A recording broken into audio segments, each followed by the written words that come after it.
ఈరోజు ప్రశ్న, మనకు కష్టాలు ఎందుకు వస్తాయి? బాగా అబ్జర్వ్ చేయాలి మీరు, కష్టాలు ఎందుకు వస్తాయి అనేది. కష్టాలు మన కర్మల నుంచి వస్తాయి, లేదా సంచిత కర్మలు, ప్రారంభ కర్మలు, అదామి కర్మల నుంచి వస్తాయి. పూర్వజన్మలో చేసుకున్నటువంటి కర్మలన్నిటి ఆధారంగా మనకు కష్టాలు వస్తాయి అని చెప్పి అనుకుంటాం. అది కొంతవరకు వాస్తవం ఉండొచ్చు, కానీ అసలు విషయం ఏంటంటే మన కష్టాలు వస్తున్నాయి అంటే మనం చాలా శక్తివంతులమని అర్థం. ఇప్పుడు మనం ఎప్పుడు పని చేస్తాం? ఏదైనా మనకు అవసరం ఉన్నప్పుడు ఆ పని చేస్తాం. అంటే మన క్యాపబిలిటీని అప్పుడు ఉపయోగిస్తాం. అందుకే మన లోపల ఉన్నటువంటి పరమాత్మ మనకు కష్టాల రూపంలో మనకి పనిని అప్పచెప్తాడు. అప్పుడే నీకు అవసరం కలుగుతుంది.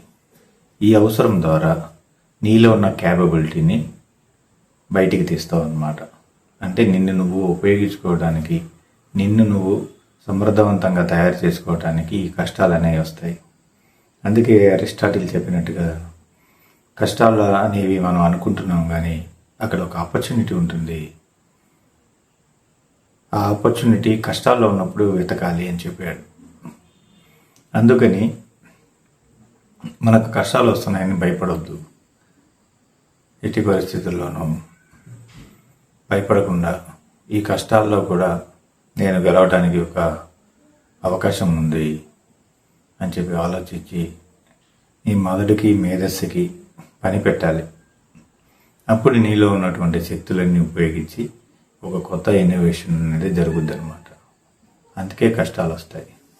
అందుకని కష్టాలు వస్తున్నాయంటే భగవంతుడికి నీ మీద ప్రేమ, శక్తి ఉందని అర్థం. దీని గురించి బాగా లోతుగా ఆలోచించి నిర్ణయం తీసుకోండి ఈరోజు, ఈ క్షణమే. ఇక కష్టాలకు భయపడవద్దు. వివేకానందుడు చెప్పినట్టుగా లేచి నిల్చో, గమ్యం చేరే వరకు నిద్రించకు అని చెప్పిన ఏ వాక్యమైతే ఉందో దాన్ని తూచా తప్పకుండా పాటించి మీరు ముందుకెళ్ళాలని కోరుచున్నా. శుభం భయాత్, శుభం భయాత్, శుభం భయాత్, శుభం భయాత్, శుభం భయాత్. లోకా సంస్థ సుఖినో భవంతు. సర్వం కల్విదం బ్రహ్మ.